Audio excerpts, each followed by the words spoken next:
Now, who's up and coming? What's coming up? We talking television, film, entertainment, and such. The hottest All right, topic. guys, welcome back. We definitely have our guest in the studio today. He's a very, very talented writer. Let me adjust the mic so we can't cover him up. You know what I'm saying? Let's give it up for my man Adrian Dukes. Give him a round of applause, guys. Yes, very talented working writer. Working writer. This is an anomaly. We actually know. We do exist. We do exist. So many You get paid people to write. want to do what he's doing. To write, yes. That's Working writer in amazing. Atlanta. Yeah. Who flies to LA to work though. Okay, what are you working on now? Right now, I am on hiatus, and so I'm working on a couple of my own projects. Nice. Just trying to get a couple of samples done because the thing is, part of the grind, you have to write continually, and so we just finished the quad. Wow, yeah. Okay. Round of applause. Yes. Had a great run with How that. many episodes was that? That was 10, right?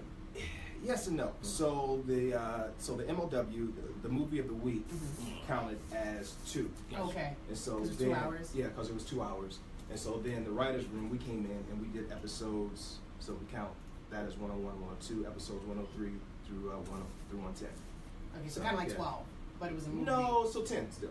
Oh. Yes. Oh, okay. 'Cause, Oh, cool. yeah, So how does that work? How you? It's a bunch of writers.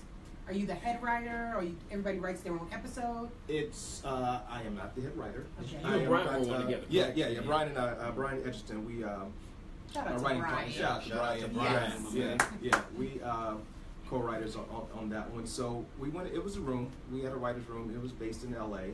Felicia Henderson and Charles Holland were our showrunners. And so basically, you get a bunch of us in a room. We just kind of start spinning stories, just talking about whatever, and you kind of start mapping out where you want the season to go, where you want it to be. Start figuring out story, and then start figuring out based on episode what story you're gonna do, when, where, and then that's when the assignments start. But how does it work though? You pitch to the producer. Who's in charge of the life of the show? The showrunner is in charge Okay. of the show, and so in this situation, Felicia and Charles were co-showrunners. So Felicia did more of the day-to-day, the production stuff. Charles ran the room. So we would pitch our ideas to Charles, and they kind of already had an idea of what they want, but we would pitch ideas to him, and some things made the board, some things didn't make the board, and we'd all collaborate in the room together, figure out these storylines, and once it was set, then Charles would decide, okay, well, all right, we want you to go write 1 or 2, we want you to go write this, and so we go out the room. The rest of the guys, the rest of the group kept writing, or kept working in the room, and we'll go off, write a script, then come back and just Was there anything you guys didn't want to touch? Like if something come up, like, no, we don't want to mess with that. Was there anything like that? You keep it real, man. Y'all writing. I mean, we They want a season we, 2. right. There are just some things that Brian and I were very, I don't want to say cautious about. That we want to make sure, because this is the first show about an HBCU since. That's true. Very sensitive topic. Since a different world. Right. But at the same time, it's not a different world. And it's like, I feel like we wanted it to be a different world. That was The the old problem. folks wanted Yeah, it to be a different world, not that was the the young problem. folks. Yeah, They didn't the old folks wanted a different world. Mhm. But number one, first of all, this is a drama, not a comedy. Right. And second of all, It's a different time. Yeah, exactly. TV has changed. The audience has different expectations now for what they want to see. We're talking about millennials, talking about kids who have grown up watching Love and Hip Hop, Empire, and all these other things. So if we came with anything cookie cutter, Right. man, A please. different world. A different world wouldn't make it this day and age. That's true. Right. So there were just certain things, like just as far we wanted to make certain, and I think everybody in the room felt the same way. But there were certain just as far as HBCUs and the images and everything. But it was tough because we still had, with it being a drama, we still had to go there. We still had to come with some drama. We couldn't just sit up and write a PSA for HBCUs. Right. We had to come with the drama, but at the same time, we were trying to figure out how to balance and bring in some levity as well, and have show the fun parts of being. So you wrote it all in LA? Yes. Well, yes. But it was shot in Atlanta. It was shot in Atlanta. So we had the opportunity. Brian and I, we both came back for our homecomings. His was at TSU, mine was at Morehouse. And so while we were here, we both went on set, and so they asked us to stay. So we were kind of pulling double duty.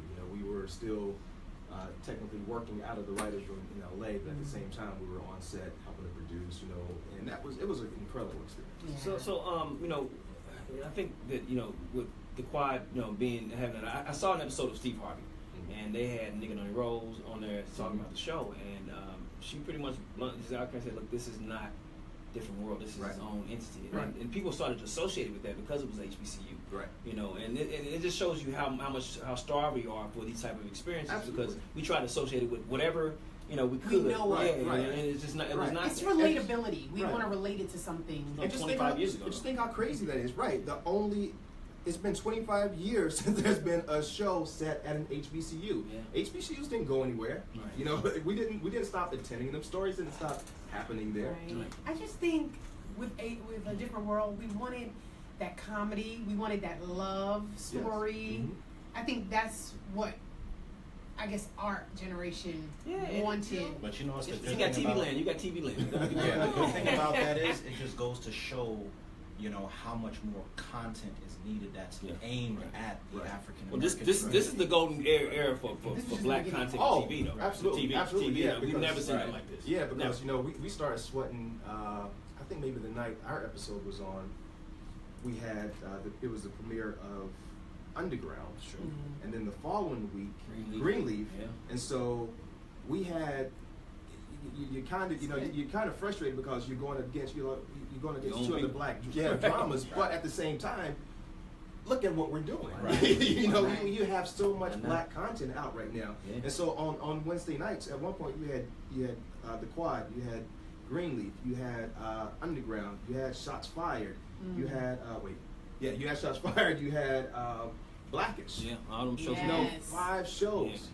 And I'm sure I'm missing something. Selena just said, I love how real the Quad is. So you guys, did you want to keep the realism of being in a black experience? Oh, definitely, definitely. And and a lot of those things, a lot of those stories. I worked at 2 HBCUs for maybe 6-7 years. I worked at Clark and Spelman. So a lot of the stuff that you see was real. So you were the person that said no, that wouldn't happen there like that. Right, exactly. He's Or writing it, right, or hey, this happened. Let's explore this. But I think one thing that we did, we delved into rape this season, and that's real. Yeah, very real, and we didn't do so just casually. I mean, we did a lot of research, and we watched a couple of documentaries, and I'm blanking on them now. But there was a lot of, we were very cautious about how we approached it. And one thing that we wanted to do, instead of just coming out and just doing a show about rape and saying, okay, rape is bad, everybody knows rape is bad. Right. Well, except for maybe Bill Cosby. But everybody except for, and Bill O'Reilly, right. Stop with the bills. Somebody better check on. Don't name your kids Bill. Right. Somebody check on Bill Gates.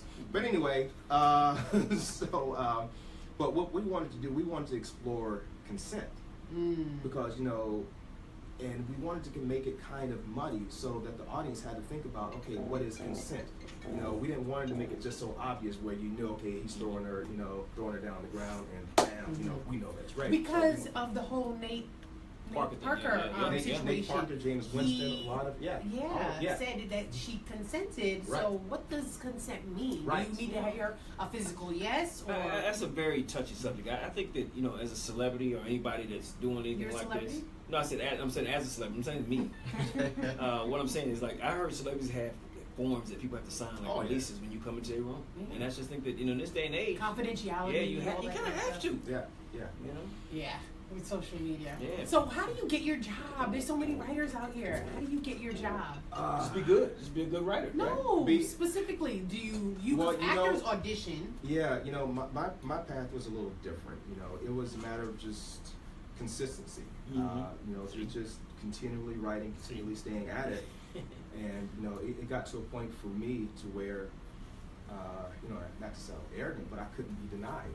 I mean, I just said be good. No, man. I first heard him through Rob Hardy. Rob Hardy speaks highly of you, man. I love Rob. He and Will Packer. They put me on. They were the first ones who really. What did you write? Oh boy. Tell them about that spec script because I read it. It's dope. I wrote a script for Rob for both of them called Operation Prom Night. and it was about this. It was kind of a John Hughes type, Nice. you know, adventures. I like it already. I like it already. I like it already. It was about this kid who pulls a prank senior week, and so his parents put him on punishment, tell him he can't go to prom, but he sneaks out anyway, and there are all these hijinks. He's supposed to be babysitting his brother. He tricks a babysitter into coming over to babysit. She goes out, she gets locked up, the kid is lost, and so there are all these moving parts, all these different pieces. And you know, the dope thing about that one, this was this had to been maybe 2009, 2010. So they were just coming off of Stomp the Yard. You know, they you know, they're still hot. You know, they were hot or whatever. And Will's like, yo, I can sell this and take this out. I know, I got this. So at the time, we had Chris Brown attached to it. They were about to go out, and then Grammy Night happened. And so, damn. but just kind of showing you how things have changed. It put the project in limbo because at that time there were no other young black actors that were bankable. Wow. And so the project it stalled. Right, because there's nobody else to cast. Exactly. That's crazy. It's insane. And he's not even an actor; he's a singer. Right. Yeah. Wow. And Per so Hollywood standards, because right. they also tell us that we're not bankable overseas. That's true. Right. That's a lot. All right. But you know, and the difference is though, and you'll see it, and it's changing now. In Hollywood, on the other side, they create their stars. You know, it's almost as if, you know, that they groom them differently. You know, yeah, they'll put them on a little CW show, but then they'll hype them up as the next. You know, as the next. You know, Vanity Fair will do a spread and put them on as the next. Yeah. But at the time, that wasn't happening for us. And we buy into that. No, we buy into it. We see it in the magazine. We thought, oh, they must be the next. Right. You yeah, believe them because yeah. they said it. But so you had a relationship with some producers that were. I had a relationship. Well, What does a writer do that doesn't have? Well, that? but this is how it started though. Right. It was a meeting. Rashidi and a friend of mine hooked it up with Rob, and so I had this script called Karate Clown. This ridiculous script. These a little scripts sound short. good. Right. And you know, it's something I wrote for myself. I'm a big fan of The Last Dragon, and so it's kind of like Not the prettiest. So right, so it's That's about the this win right fifth there. generation clown that decides to forego the family business and uses love of karate to clean up the neighborhood. So it was so ridiculous. When do we start? Right. You know, and the clown doesn't even speak. It's like the Groucho Marx, the horn, and so but everybody in the world understands it. But anyway, so Rob read that and he liked it. And so nothing ever came from them. You know, they were about to go out on Stomp the Yard or whatever. So I didn't hear anything. So at the time, I was working with their development person, Mina White. Yeah. And so I was doing script coverage for them. I was covering scripts. And so every now and then I'd be up at the office and I'd see Rob. Yo, I didn't forget about you. All right, whatever, Rob. That's Rob. And so right. Got you, Big D. Right. and so the story goes, according to Mina, she was my inside person, that Will had gotten this script from a couple of guys at Sony, and they needed it was two white guys, and it was a remake of The Toy, but with the roles flipped. Wow. And so they were, Will wanted to take it out, and they were like, so we need we need a black writer who can come in and do the notes. And so they were pitching out all these different writers they had worked with, and then Rob was like, oh, what about Karate Clown dude? Because Rob don't remember names for the longest. And so they hit me up, and it was about, I guess they kind of farmed it out to a bunch of writers. They were giving the notes, and it was kind of one of those things. Well, whichever one they like, they'll go with. Exactly. And so Mina's like, take a week and a half. I think I took like 3 days. Went in and killed it. Did the work. Yeah. Did the work. Right. And that's what sparked the relationship. They were like, and then once they saw what I can do with that, they took it out and needed more work, so they asked me to do more, did that, and then I'm that led sure to a the next. writer can't approach Will right now. No. But again, wow. Do you just submit? Do you think they should just submit samples to studios? No, that you don't even want work? to. No, that doesn't work. I would say there are still other production companies out there. Before Will Packer was Will Packer, he was Errol Sattler. So I'll take that. Yes. No, seriously. Yeah, right, So you find you an Earl. You find somebody who's right there. You find your producer who gets it, and you lock in and you submit your work there, and that's how you start. And With just social media, it's easier now to find outlets, oh, absolutely, to find people. absolutely, yeah. People, there's never a shortage of the need for content. True. You know, people are still coming to me, hey, I have this idea. I'm like, bruh, I'm pretty sure it's awesome, but I have about 10 ideas in my head. I'm trying to get to That's first. the thing. You have Yeah. your own ideas. Right. But I've been very blessed now, you know, to be in a position, because one thing that I recognized early is that I wouldn't have been where I am, gotten to the point where I am, and still growing, without other people, without because whether it's support from peers, who put me on to different things, or reading my stuff, giving me feedback, Right. or whether it's peers that are a little bit beyond me, who I can just kind of sit back and watch their growth, look at them, and get that motivation to try to get to where they are. Right. So it's you gotta take it for it. What's the 3 best things in a script, you think? Like, what are the 3 things that are needed? First of all, story is needed. Story and structure, they're kind of tied together. If you have those, everything else can be improved. I came out the gate a couple of years ago on a script. I had the characters, I had the comedy, I knew what I wanted, so I dumped it all in there.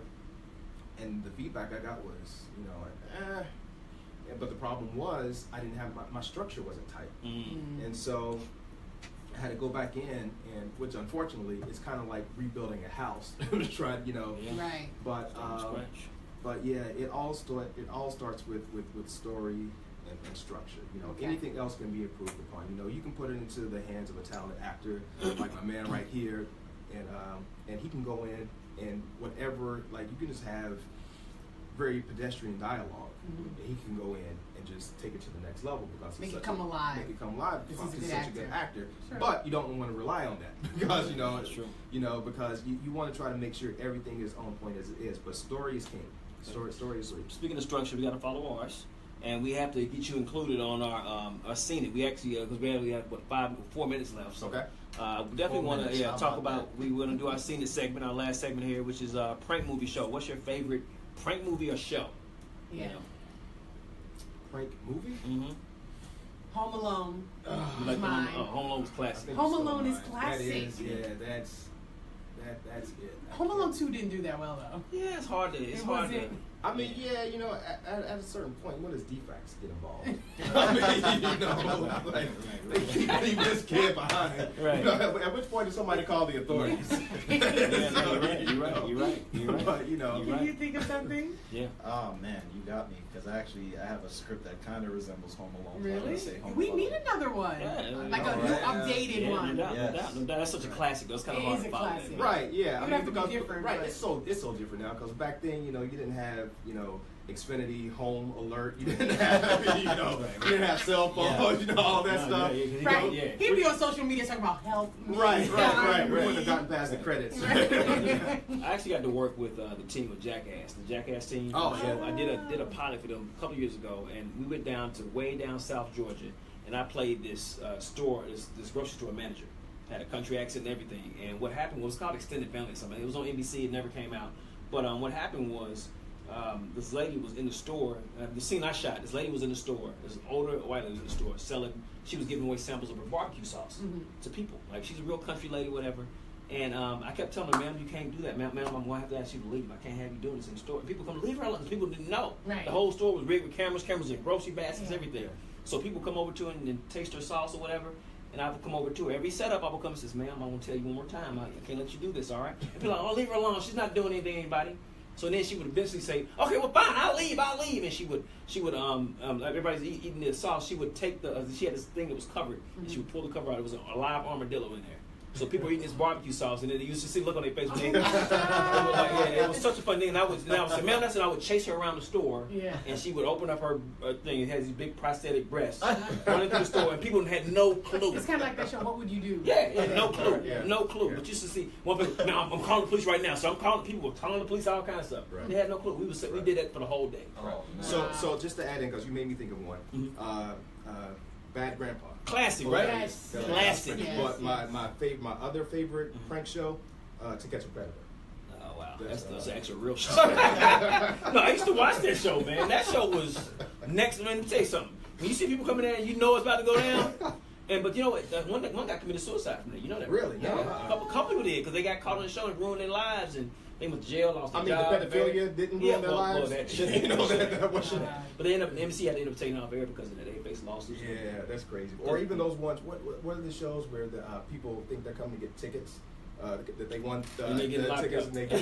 All right, that's a prank that's show. kind of bad too. That's a prank show. That's a prank show. You know? Bad. Marvin I Wayans always those. does those kind of prank movies, Yeah. scary movie. He Yeah, started the yeah. scary The movie. spoofs. He The does like spoofs. you know they became the spoof people. Yeah, You know yeah. the Wayans did. Yeah, they made a career at that. Nothing wrong with that. He's got a new show coming out. NBC. Yeah, That's pretty It works. well. They I hope can't it's work. good. It kind of works.